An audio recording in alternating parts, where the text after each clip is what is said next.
Verdun, chemin des Dames, the Argonne. At the age of 17, Julian Bryan volunteered into the American Field Service for the French Army and drove an ambulance for 6 months on the Argonne and Verdun fronts. This experience had formed his personality. In 1932, he made his first tour. He went to Russia. Travel meant more to Julian Bryan than a mere adventure in sightseeing. He introduced the real to the screen.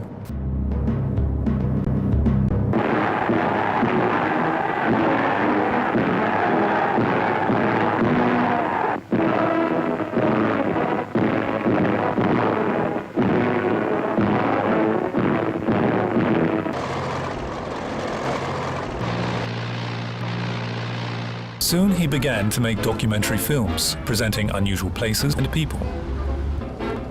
With his still and film camera, he visited locations which would soon become the sites of the most momentous events.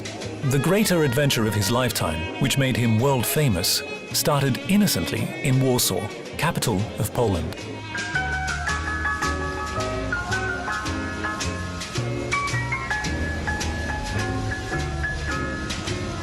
Here the army also marched on the streets.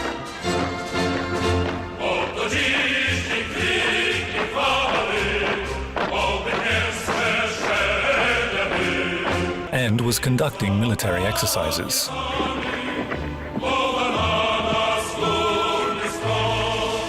He was also in the free city of Gdansk. The city turned out to be neither free nor peaceful. Here Hitler's propaganda machine was triumphant. One could see the war approaching. Summer of 1939, I had intended to give myself a vacation. I would go to Europe and make pictures. Near the end of August, I found myself in the Swiss mountains. My passport was valid, so I thought there would be no problem to visit Poland.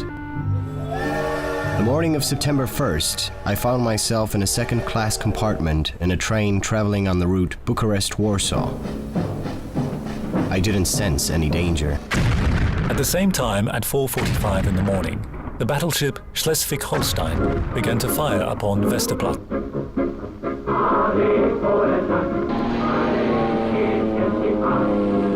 Poland was the first country to challenge the fascists' desire to conquer the world.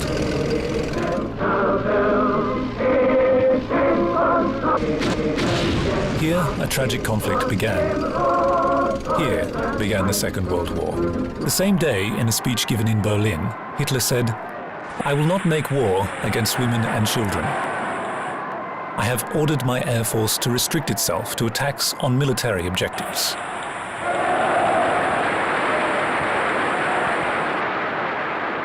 Was the train in which Julian Bryan traveled such an objective? 15 minutes after leaving the Polish border town of Śniadynia, we witnessed the first bombings. 7 or 8 bombs exploded just 30 or 40 meters from the tracks.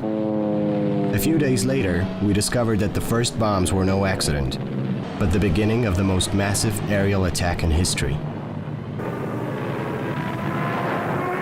This dangerous journey lasted many days. No conductor shouted, "Last stop, all out for Warsaw." Our train was the last. I was promptly seized by 4 soldiers as a spy. Bryan went to the town hall and declared readiness to film the defense of Warsaw. The city's mayor, Stefan Sarzyński, offered him a car and an assistant.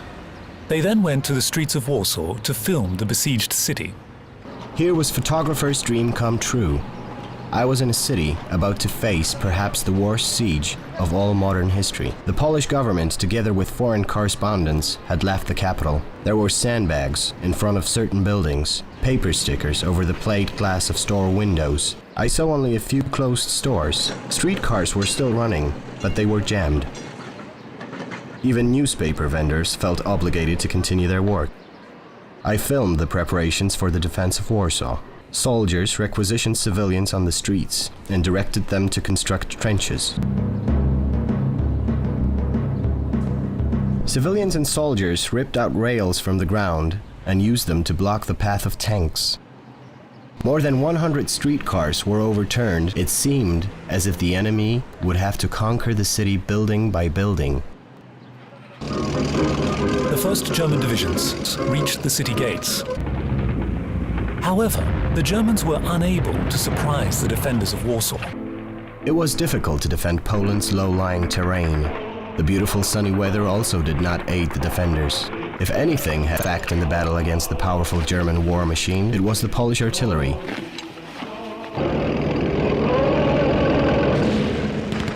On 10th of September, the soldiers retreated to the city. Warsaw was surrounded.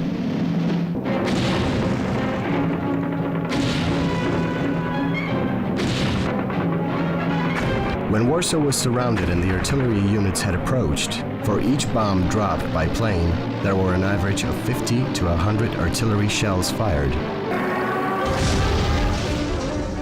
The inhabitants of Warsaw had scant knowledge of the events taking place beyond the city's borders. The radio and newspapers presented exaggeratedly optimistic views and accounts. I was more and more intrigued by the calm of the Poles.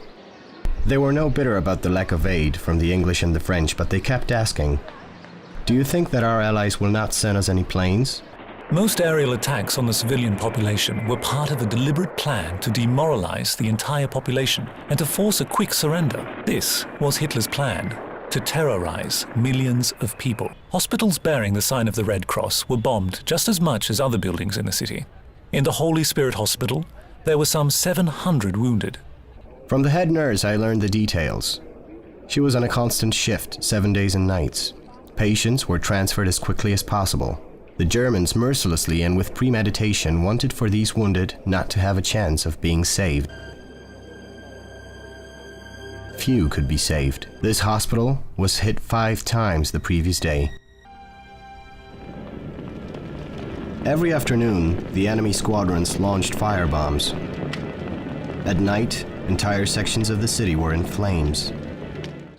When the bombs began to fall, mothers were evacuated to the cellars with their children. They sat on a cold and damp floor holding their infants in their arms. It may seem brutal to enter into someone's privacy, but I wanted to show how this really looked. They were only a few days old. Their lives had just begun, and they were already victims of war. I filmed these scenes on a Sunday afternoon. The church was hit during a morning mass. It was a large wooden building, one of the poorest churches in Warsaw. High on a tower there was a clock, whose hands had stopped at 11:15 Sunday morning. It was the time that the church was usually filled to the brim, but the young priest said nothing. Just outside of the church was a great crucifix. Women were on their knees praying, beseeching their God to stop this dreadful thing and not allow their menfolk to be killed, their babies bombed. Not far away was a bread line of nearly 100 people, mostly women. They were nervous because 7 people the day before in a smaller line had been killed. But the bread they must have. The center of the city, the great opera house still stood, but with every window broken. Hundreds of refugees were huddled together in the arcade and behind the great columns. Pasted over the signs announcing this week's program were the posters urging every citizen to defend his country. It was some place to go to. I questioned the inhabitants of the small Warsaw suburb. They learned that I was an American photographer, and they believed that I had come from far away to help them. I saw a German plane shot down directly above my head. We rushed to the spot and found the smoking ruins of the big bomber. The crew of 4 had been instantly killed. The motors had broken off and lay there with the twisted and bent propellers. I picked up a fragment of one parachute. It was labeled "Made in 1936. As a human being, I suppose I should be sickened by the sight of the plane falling with its human cargo, but I joined with 2 Americans in yelling and cheering. We only thought of the fact that they were killing unarmed people. We were glad they were dead. This is what war does to you. Each night the Germans sent more and more bombers. Each morning another part of the city lay in ruins.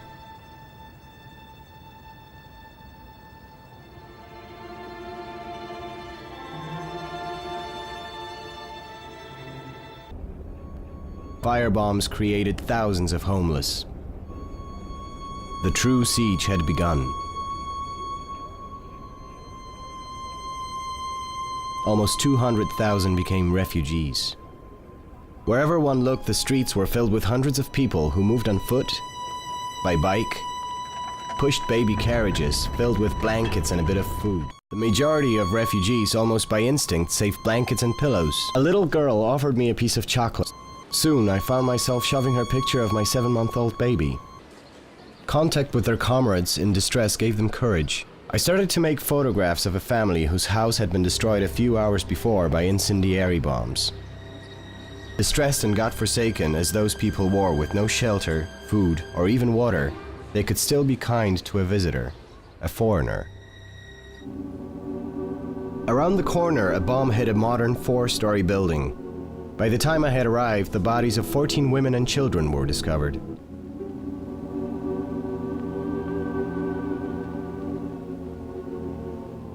Was I the Amerikanin? They wanted to thank me and tell me how much they appreciated what I had done for Poland.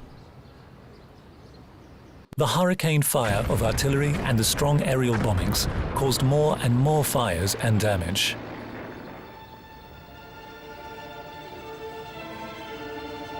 Bombs caused great destruction to buildings, but the artillery fire was even more deadly.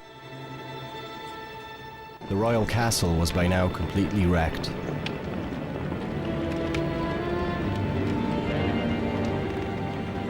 Big, round evangelical church was also hit. Constant aerial bombardments failed to break the will of the defenders. The Germans decided to bring in powerful howitzers from the inactive Western Front.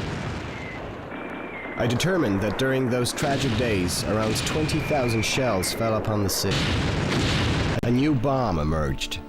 500 pounds with delayed detonation fuse. A boy was walking dazedly back and forth carrying the one possession he had found, a canary in its cage. Under the pile were 9 or 10 yet to be extracted bodies. Whole families were gathering in the courtyards, still hot from the fire, collecting their few pathetic belongings. A girl went out for a moment to a friend nearby. When she returned, there was not a trace of their apartment or of the 8 members of her family.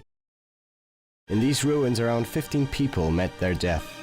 The really heavy shelling started after the 17th of September. Germans redoubled the bombardments. Now all roads from Warsaw were closed. A little girl of 10 rushed up, sobbing hysterically, and fell on her knees before the body of her dead sister. She shrieked, "Oh, my sister, why have you changed?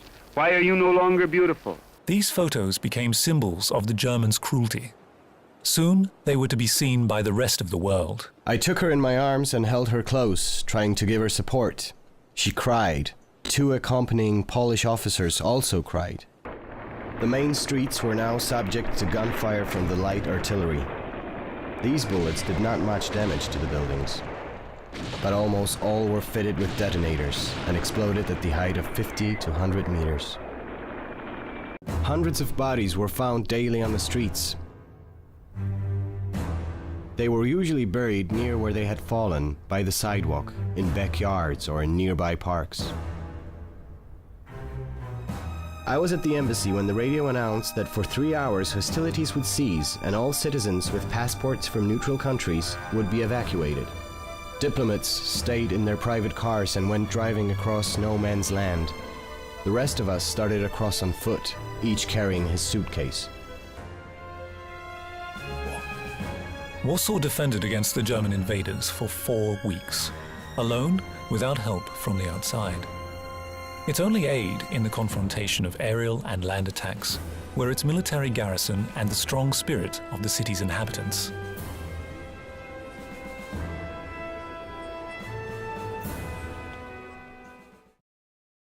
I set sail on the 30th of September. It seemed to me as if I had spent an eternity in a nightmarish dream. I was once again in a country in which the skies were clear and the people were free. A year after the end of the war, Julian Bryan came to Warsaw again. He came to show his respect for Poland. Poles, if the Spartans had been resurrected, and so your heroism and sacrifice, that valorous and courageous nation would offer you their sincere respect.